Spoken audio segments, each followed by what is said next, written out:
ஆர்ப்பரிக்கும் அரபிக்கடல், வசீகரிக்கும் வங்கக்கடல் என 4 திசைகளிலும் இயற்கை அன்னை கொடையாக வழங்கிய இயற்கை அரண்களை கொண்டது நமது பாரத பூமி இந்தியா.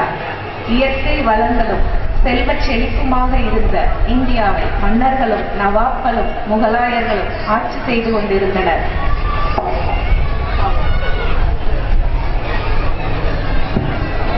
எட்டாம் ஆண்டு போர்ச்சுகீசிய மாலுமியான வாஸ்கோ ட காமா கடல் மார்க்கமாக இந்தியாவின் கேரளத்தின் கோழிக்கோடு நகருக்கு வந்து இறங்க ஆரம்பமானது அந்நியரின் ஆட்சிக்கான காட்சி.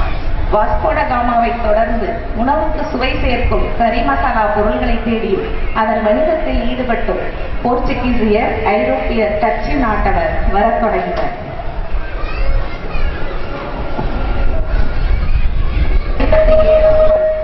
1757ஆம் ஆண்டு ராபர்ட் கிளைவின் தலைமையில் ஆங்கிலேய ராணுவம் வங்காள நவாபை தோற்கடித்ததன் மூலம் ஆங்கிலேய கிழக்கிந்திய கம்பெனி இந்தியாவில் தம்மை ஆட்சியாளராக நிலைநிறுத்திக் கொண்டது. இந்தியாவில் பிரிட்டிஷ் பேரரசின் ஆட்சி தொடங்கியது. வங்காளத்தில் ஆட்சியை தொடங்கிய பிரிட்டிஷ் பேரரசு ஒரிசா, பீகார், பஞ்சாப் ஆகியவற்றை போரிட்டு தன்னோடு இணைத்துக் கொண்டது மற்றும் இந்தியாவின் அனைத்து பகுதிகளையும் தன் கீழ் கொண்டு வர முயற்சி செய்து பல போர்களை நடத்தி வெற்றியும் பெற்றது. 1857 போர் முக்கிய திருப்பு முனையாக அமைந்தது. இந்திய சிப்பாய்கள் ஆங்கிலேய ஆட்சிக்கு எதிராக கலகம் விளைவித்தனர்.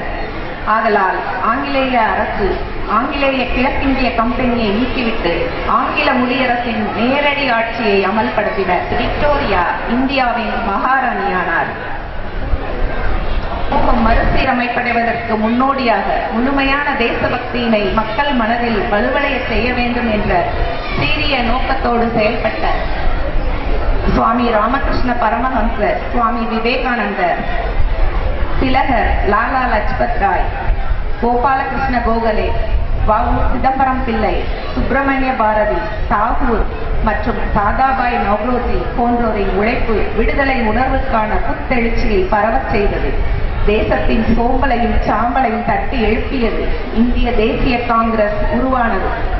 சுயராஜ்யம் எங்கள் பிறப்புரிமை, நாங்கள் அதை அடைந்தே தீருவோம் என்பதே அதன் தாரக மந்திரமாக இருந்தது.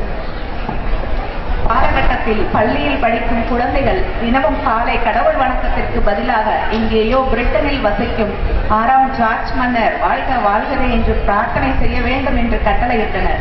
பள்ளியின் சுவர்களில் ராஜாவை கனம் பண்ணு, ராஜா வாழ்க என்று எழுதப்பட்டிருக்கும். இப்படியாக இளம் பிஞ்சு பருவ வயதிலேயே அடிமைத்தனத்திற்கு அடித்தளமிட்டார்கள். பேசினாலோ சிறை தண்டனை மற்றும் கடுமையான தண்டனைகள் வழங்கப்பட்டன. நாளிதழ்கள் எரிப்பு சுயராஜ்யம் குறித்து பேசுவதை தடை செய்து நசுக்கி போட்டது ரவுலட் சட்டம் என்ற கருப்பு சட்டம்.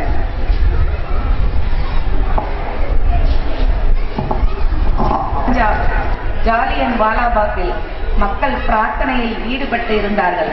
அந்த நேரம் பிரிட்டிஷ் தளபதி பிரிகேடியர் ஜெனரல் டயர் வழிபாட்டு தளத்தின் முக்கிய வழிகளை தடுத்து நிராயுதபாணியாக இருந்த ஆண்கள், பெண்கள் மற்றும் குழந்தைகளை நோக்கி சுட தன் வீரர்களுக்கு உத்தரவு பிறப்பித்தான். மொத்தம் 1651 முறைகள் சுடப்பட்டனர்.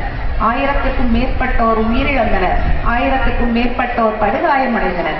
இந்த சம்பவம் இந்திய மக்களை கொதிப்படைய செய்தது. சுயராஜ்யம் என்ற கோரிக்கையை வலுவுள்ளதாக்கியது. அதிகமாகிக் கொண்டே வந்தன. இந்நிலையில் மோகன்தாஸ் கரம்சந்த் காந்தி தென்னாப்பிரிக்காவில் இருந்து இந்தியா திரும்பினார். அங்கு நிறவெறி எதிர்ப்பு கொள்கை தலைவராக இருந்தார் என்பதுடன் இந்தியாவில் பிரிவினை, உழைப்பு சுரண்டல் மற்றும் ரவுலட் சட்டம் போன்ற போலீஸ் அடக்குமுறைக்கு குரல் வழி எதிர்ப்பாளராகவும் இருந்தார். அனுபவமிக்க காங்கிரஸ்காரரும் இந்திய தலைவருமான கோபாலகிருஷ்ண கோகலே காந்தியின் வழிகாட்டியானார். காந்தி இந்திய சுதந்திர போராட்டத்தில் தன்னை இணைத்துக் கொண்டார். ஆனால் கத்தியின்றி இரத்தமின்றி அகிம்சை முறையில் போராட வேண்டும் என்று உரைத்தார். அகிம்சை வழியிலான அடங்க மறுத்தல் பற்றிய காந்தியின் கருத்தாக்கங்களும் வியூகங்களும் துவக்கத்தில் நடைமுறைக்கு ஒத்து வராததாகவே தோன்றியது.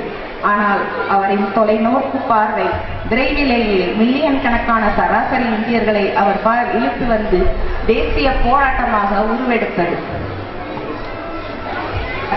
காதியையும் இந்திய பொருள்களையும் பயன்படுத்த வேண்டும் என்பதை வலியுறுத்தியது.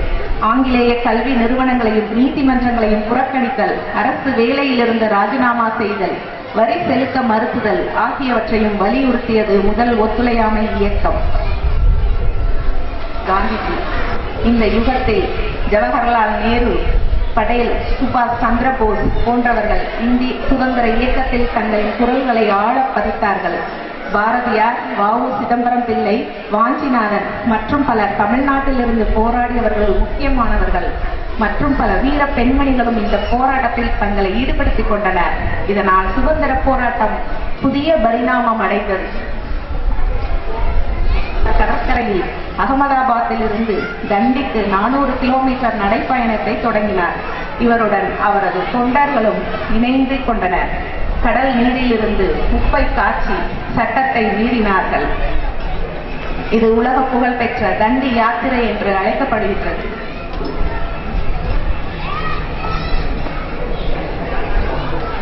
ஆண்டு மார்ச்சில் லண்டனில் 2ஆம் வட்டமேஜை மாநாடு நடந்தது. அதில் காங்கிரசின் ஒரே பிரதிநிதியாக காந்திஜி கலந்து கொண்டார். சத்தியாகிரகத்தால் ஏற்பட்ட பொருளாதார நெருக்கடி ஆங்கிலேய அரசுக்கு பெரும் தலைவலியாக இருந்தது. அன்று காந்தி இர்வின் ஒப்பந்தம் கையெழுத்தானது. இதன்படி ஆங்கிலேய நம் நாட்டவர் அனைவரையும் விடுதலை செய்தது. அனைத்து இந்திய காங்கிரஸ் கமிட்டியின் பம்பாய் கூட்டத்தொடரில் வெள்ளையனே வெளியேறு தீர்மானம் நிறைவேற்றப்பட்டது. இது ஆகஸ்ட் புரட்சி எனவும் அழைக்கப்படுகிறது. ஆகஸ்ட் புரட்சியின் அடிநாதம் செய் அல்லது செத்து மடி என்பதாக இருந்தது. மும்பை கப்பற்களத்திலும் கடற்கரை நிறுத்தங்களிலும் இருந்த மாலுமிகளால் முழு வேலை நிறுத்தம் நடத்தப்பட்டு பெரும் கலகமாக மாறியது. போக்குவரத்திற்கு கடல் வழியை சார்ந்திருந்த ஆங்கிலேயர் மிகுந்த அவதிக்குள்ளாயினர். மும்பையில் ஆரம்பித்த கலகம் கராச்சி, புனே, சென்னை, கொல்கத்தா என பரவி இந்தியா முழுவதும் நடைபெற்றது. இப்படியாக நடந்த நிகழ்ச்சிகள் இந்தியாவில் ஆங்கில பேரரசின் அடித்தளத்தை மிகவும் பலவீனப்படுத்தி வலுவிழந்திருந்த பிரிட்டிஷாரை இந்தியாவை விட்டு வெளியேறுவது என்ற இறுதி முடிவுக்கு கொண்டு வந்தது. கடைசி ஆங்கிலேய இந்திய கவர்னரான ஜெனரல் லூயி மவுண்ட்பேட்டன் 1947ஆம் ஆண்டு ஜூன் 3இல் இந்திய பேரரசை மதச்சார்பற்ற இந்தியா என்றும் முஸ்லிம் மக்கள் நிறைந்த பகுதியை பாகிஸ்தான் என்று பிரித்தளிப்பதாக அறிவித்தார். 1947ஆம் ஆண்டு ஆகஸ்ட் 14ஆம் தேதி பாகிஸ்தான் தனி தேசமாக பிரிந்தது. 1947ஆம் ஆண்டு 14ஆம் தேதி நள்ளிரவில் இந்தியா சுதந்திர நாடாக பிரகடனப்படுத்தப்பட்டது. பாரத அன்னையின் கைகளில் நம் மூவர்ண கொடி பட்டொலி வீசி பறந்தது. இந்தியா முழுவதும் வாழ்த்து செய்திகளும் கோஷங்களும் ஜெயபேரிகையும் முழங்கியது. நம் பாரத அன்னை அடிமை தலையிலிருந்து விடுபட்டார். வந்தே மாதரம், வந்தே மாதரம்.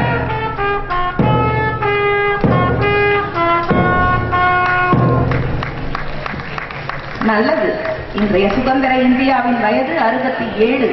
இத்தனை கஷ்டங்கள் பட்டு பல்லாயிரக்கணக்கானோரின் உதிரம் சிந்தி நாம் பெற்ற சுதந்திரத்தை பேணி காக்கின்றோமா?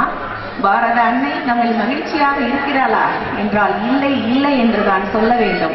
ஆம், நம் பாரத தாயை காக்க வேண்டியவர்களே. மண் மாதாவின் மடியை சுரண்டுகிறார்கள். மணல் கொள்ளை, அழிப்பு, விளை நிலங்களை பட்டா போட்டு பந்தி விரிக்கிறார்கள். அன்று பாரதி சொன்னான், பாருக்குள்ளே நல்ல நாடு நம் பாரத நாடு என்று. ஆனால் இன்று பாருக்குள்ளே தள்ளாடுதே நம் நாடு. ஐயா பாரதி, நல்ல வேளை நீர் இன்று இல்லை. அன்று ஆங்கிலேயருக்கு மட்டும்தான் அடிமைகளாக இருந்தோம். இன்றோ அசிங்கமான அரசியலுக்கும் ஊழலுக்கும் லஞ்சத்திற்கும் சுயநலத்திற்கும் மத பூசலுக்கும் பயங்கரவாதத்திற்கும் குழந்தைகள் பெண்கள் துன்புறுத்துதலுக்கும் அடிமைகளாக இருக்கின்றோமே. இப்படியாக சுதந்திரம் பெற்று கம்பீரமாக நின்ற பாரதத்தாயை சின்னா பின்னமாக்கி கூனி குறுக வைத்து அவமானப்படுத்திக் கொண்டல்லவா இருக்கிறோம். இனி என்ன செய்ய போகிறோம்? ஒரு மாற்றம் வேண்டும். ஒரு மாற்றம் வேண்டுமென்றால் அதை நம்மிலிருந்துதான் ஆரம்பிக்க வேண்டும். இனி ஒரு விதி செய்வோம், அதை எந்த நாளும் காப்போம் என உறுதியேற்போம். நல்லதொரு மாற்றத்தை ஒரு புள்ளியிலிருந்து துவக்குவோம். அதை நம் பள்ளியில் இருந்து துவக்குவோம். ஓ பாரத அன்னையே கலங்காதே, இதோ எங்கள் இளைய பாரத படை புயலென புறப்பட்டு விட்டது. இனி நீ கூடி குறுக வேண்டாம், கம்பீரமாக நிமிர்ந்து நிற்கும் காலம் வந்துவிட்டது. சமுதாய சீர்கேடுகளை அடியோடு கொய்து தேசத்தை சீர்படுத்தி சிங்காரமாக்கி வெற்றி மாலையை நம் அன்னையின் தோள்களில் சூட்டுவோம். இன்று ஓர் உறுதிமொழி ஏற்போம். தேசத்தை காக்கவே நாம் பிறந்தோம்.